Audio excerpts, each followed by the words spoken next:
Hello again, traders, and welcome back to the Hot Stocks Outlook for March 26, 2021. Hope you're all having an excellent week out in the financial markets, and as always, a lot to cover in today's Outlook. So we'll start out, we have shares of McCormick and Company, we also have Consolidated Edison, Groupon, Live Nation, Plains All American, which we looked at last week, and then we'll end on Goodyear Tire and Rubber, which we've looked at over the past several weeks here. So starting out with shares of McCormick and Company, a really good example of how all of these forecasts work. And so what we have here is daily price actions. Each one of these candles represents a full and complete trading day. All these indicators work off of end of day data. But what you'll see against that daily price action, you'll see that there's a black line and also a blue line right up against the price data there. Now, the black line that you see, that is a regular simple moving average. So very common technical indicator. What it does is it looks back over the previous price action, adds all those closed prices together, and then divides by, let's just call this a 10-day simple moving average.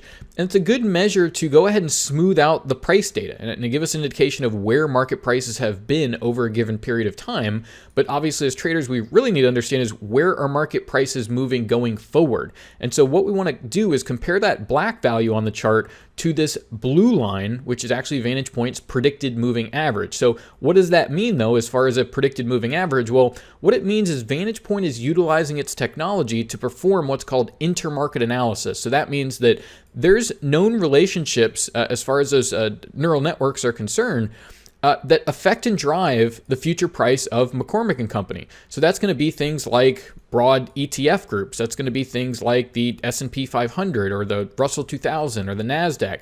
That's going to be things like global currencies or global interest rates or futures and commodity markets. So what it's able to do is understand those relationships and what's driving the future price of the target market that you might be trading. And it's actually generating future price predictions of where prices are likely to move and utilizing those predictions and actually using them to construct these indicators that you see against the chart. So turning what was a lagging tool that's really only summarizing past data and past closes of what's already occurred in the market into a forward-looking predictive tool. So whenever we have this blue line crossing above the black line, it's really suggesting average prices are expected to start moving higher, and you therefore would likely look for long positions in the market. Now, at the very bottom of the chart, you'll see that we have this bar, and it changes from green to red. And this as well gets updated, and you get a new signal every single trading day after the close. But this is also utilizing that neural network technology, but only looking ahead 2 trading days at a time. So it's very short-term strength or weakness just over the next couple of trading days. And if you look at the very right-hand side of the chart, you'll see that there is a really what we call a predicted shadow candle here. And that's actually a predicted high and a predicted low for the next trading day. So you actually get a overall trend prediction, short-term strength or weakness, and this predicted high and low. And what happens is you have these separate neural networks really doing all of this and looking at these different sort of time frames and making the most robust indicator possible. So what we can do here is look back and say, okay, well, how accurate were all of those predicted highs and lows against the price data? And we see very clearly, look, if you're looking to get long because of that crossover that you see here, not only here, but in a lot of those consumer staple stocks like General Mills, Kellogg, Procter & Gamble, a lot of those, that's where you're seeing the strength in the marketplace. But you see that you get these levels where you can set limit orders really the day ahead. If you're more active, you may want to use some shorter term tools and maybe do some momentum trading and target things like the predicted high. But as far as longer term levels where you should be looking to, if you accept prices, this is going to do a really good job of letting you know, okay, well, where do you want to go ahead and get involved? And then in that short term intraday time frame as well, where do you potentially want to take profit on the upside on some of these moves? So again, just wanted to highlight this being one of the more rare areas of the market that are doing well, right? So you can identify that, okay, well, these stocks specifically, this consumer non-cyclical sort of stocks, that's where you can look to do some shorter term trading on the bullish side. That's where the forecasts look quite strong. Same thing with utilities here. So here's Consolidated Edison, same thing with like Duke Energy and a lot of these different utility providers, getting a lot of these crossovers to the upside again in the beginning of March here. Neural index very bullish. And again, we can take a look at those predicted highs and lows and understand that, okay, well, if this is an area where you're looking to get long, where are you looking to come in at? Again, if you're maybe a shorter term day trader, a swing trader, where should you be coming in and looking to accept prices. So here in Consolidated Edison, you have about 7 entries so far on the way up, but not a huge move in some of these stocks. And again, that's just because these are more conservative sort of stocks, but that's where you're actually seeing strength if you want to be on the long side of the market. Now, if we go over to Groupon and a lot of these just more traditional growth stocks here, these are actually doing quite poorly. And you really need to watch out if you're on the bullish side of the market, because we've seen a lot of these very important relationships like crude oil, and we see here with Plains All American, that turn lower. The overall indexes start to turn lower, and that can spell some bad news for stocks. So here with Groupon, you see we have this crossover to the downside, blue line below the black line. You get your neural index. See, it gets bullish here, and you're still getting some sort of sideways price action for the next couple days, but still that blue line well below the black line, saying the overall trend is down. You see out of these about 9 candles, it's pretty red out of 8 out of 9 of them as far as that neural index is concerned. And then we can understand, okay, well, if we were to come and actually look to take positions here, well, where would we be looking? Well, towards these predicted highs as far as taking short positions. And you see that gets you a really nice entry before this thing really starts to accelerate, where we've seen, again, more broad-based weakness just in stocks and stock indexes generally here. So really good opportunity to have some areas where you're short the market. And here you see Groupon's down over 25%, and likely a very good place to be should we see that continued weakness in equities. And obviously a lot of distance still going on as far as that overall trend.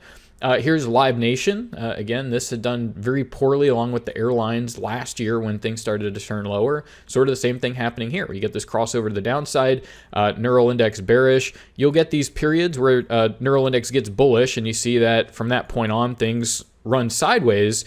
But clearly the trend, that blue line still well below the black line, is saying, look, you only want to short the market, take profits on shorts. There may be a couple days of short-term strength in here that you may have to live through. But overall saying, look, here's some nice entries to get involved in this market. And obviously things really accelerating to the downside more recently. So we can say of the overall move so far, really just from that entry, about 8%. You could have potentially gotten in a little earlier as that crossover comes through back here. But again, there's plenty of these areas in the market that have turned lower. And specifically, we looked last week at Plains All American because we see weakness in crude oil, the commodity itself, and that's usually is going to spell some trouble for energy stocks. And again, you have to understand that, what's happening there. Well, it's those intermarket relationships, right? It's understanding what's going on in oil and gas ETFs. It understands what's going on in oil, the futures and commodity markets. Last week, we looked at some of the gold mining stocks have started to turn up. Well, that's because gold is starting to firm up, as well as all of those mining companies have actually done fairly well. Not all of them, but most of them seem to be going into uptrends and have performed well over this period where things like Groupon and Live Nation are, aggressively moving lower. But here's Plains All American. We had this crossover. We actually looked right as this crossover came through, and you see this next trading day really being the main day that you're saying, okay, well, if you want to get short as a trend trader or get involved in this move as far as that energy weakness, well, where might you do that? You see, at least in this stock, closely linked to energy prices, you're getting a lot of good entries. And even days like this actually work out really well. If you have a limit order at the predicted high, well, you're just going to get filled at the open, and you see immediately closing in that range, and then more weakness still forecasted here. So really nice opportunity, again, to get some positions on the short side here. Potentially if we see more weakness, those markets are going to perform very well, and pretty much at the point where you could lock in stops at break even, trail things, and see what we get out of this. So shares off here a little bit over 7%, almost 8%. It's just in the past 5 trading days here, so things can really accelerate. And we've seen quite a bit of volatility in just stocks generally, whether they're moving up or down. Here's Goodyear Tire. So really nice opportunity here. We highlighted this move really towards the beginning of this upcycle here, and you see that lasted up until very recently. You see that crossover coming to the downside, neural index getting bearish, but very clearly here we say, okay, well, if you want to really keep your gains, right, and make sure that you're getting out of the market at the right time, this can be very helpful. So we had a nice move higher, shares up about 55% in about 26 trading days. but very clearly you see this blue line crossing below the black line, indicating that, okay, well, if you want to take profit on your longs, now is time to do it, or get short, it's really highlighting this is the day to potentially do that. And more specifically, we can look at, okay, well, what's the predicted high forecasted for that day? So as the market moves up towards that high of 1839 in this case, well, let's see, the predicted high 1839, the market actually hit 1849.